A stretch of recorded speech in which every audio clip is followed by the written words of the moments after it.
IDFC first bank के Chandigarh branch में 590 करोड़ की धोखाधड़ी का मामला सामने निकल कर आया। हरियाणा सरकार के खातों से गड़बड़ी की गई है। यह बड़ी खबर आपसे साझा करें। हरियाणा सरकार से जुड़े खातों से गड़बड़ी का मामला सामने निकल कर आया है। बड़ी हेराफेरी की गई।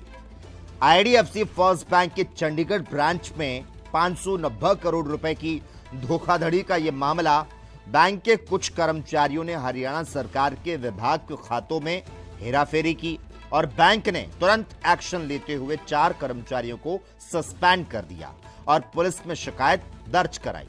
आईडीएफसी फर्स्ट बैंक से जुड़ी एक बड़ी खबर जिसमें बैंकिंग सेक्टर में हलचल मच गई है। बैंक की चंडीगढ़ स्थित ब्रांच में 590 करोड़ रुपए की धोखाधड़ी का मामला पकड़ा गया और यह जानकारी खुद बैंक ने स्टॉक एक्सचेंज को दी।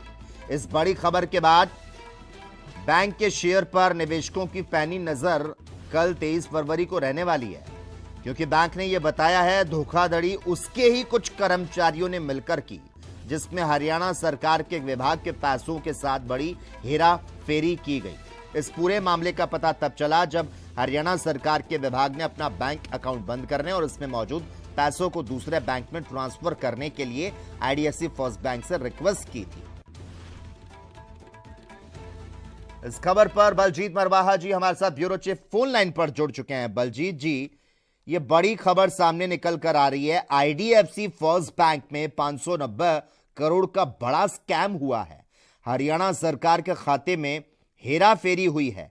सबसे पहले आपसे समझना चाहूंगा कैसे हुआ इस बड़े घोटाले का खुलासा और बोर्ड और जांच एजेंसियों ने किस तरह से कमान को संभाला है। बिल्कुल, अगर हम इस घटनाक्रम की बात करें तो ऐसा पहली बार नहीं है कि किसी निजी बैंक में, प्राइवेट बैंक में ऐसा हुआ हो। आमतौर पर निवेशकों के या बैंक के जो कस्टमर होते हैं उनके पैसे पहले भी एफडी के रूप में करोड़ों रुपए गायब होते रहे हैं, लेकिन जो IDFC bank first bank Chandigarh में ये हुआ है और सरकारी पैसे का इस तरह गायब हो जाना, कहीं ना कहीं लगता है कि बहुत बड़ी साजिश की होगी, क्योंकि 600 करोड़ रुपए के करीब ये रकम बताई जा रही है। सही अमाउंट जो 590 करोड़ रुपए बताई जा रही है, इसका इस तरह से कि एक सरकारी विभागों का पैसा जब स्टाफ संबंधित विभागों का उसे ट्रांसफर कराने पहुंचता है दूसरे अपने अकाउंट्स में, तो पता चलता है कि वो पैसा वहां पर है ही नहीं। तो मतलब इतनी बड़ी चीज, और शनिवार छुट्टी वाले दिन हम कहें कि 21 फरवरी को ये चीज निकलकर सामने आई है और बैंक खुद कह रहा है कि उन्होंने इस चीज को उजागर किया है और अपने 4 कर्मचारियों को बर्खास्त भी कर दिया है। पर कहीं ना कहीं अगर सरकार का पैसा इस तरह से हरियाणा सरकार का इधर उधर हो सकता है, ट्रांसफर कर दिया गया, तो आम जनता के पैसे की सुरक्षा वहां पर कैसे है? कैसे बंदा खासकर आईडीएफसी बैंक पे भरोसा कर सकता है? अब ये बहुत बड़ा गहन विषय है जांच का कि किस तरह, क्योंकि ये भी नहीं हो सकता कि किसी क्लर्क स्तर के कर्मचारी ने ऐसा कर दिया हो। ऊपर से नीचे तक बहुत बड़ा नेटवर्क होता है। अगर आपका 1 रुपया भी बैंक में जा रहा है तो किस किस ने इस चीज को नजरअंदाज किया कि पैसे की गड़बड़ी हो रही है, और अब जब बात खुली है तो जरूर ये अब जांच होगी तो ये बात दूर तक जरूर जाएगी। जी बलजीत जी, हरियाणा सरकार से जुड़े कुछ अकाउंट्स में बिना परमिशन के संदिग्ध लेन देन पाए गए हैं। इस सिलसिले में क्या कोई अधिकारी सस्पेंड हुआ है बैंक का?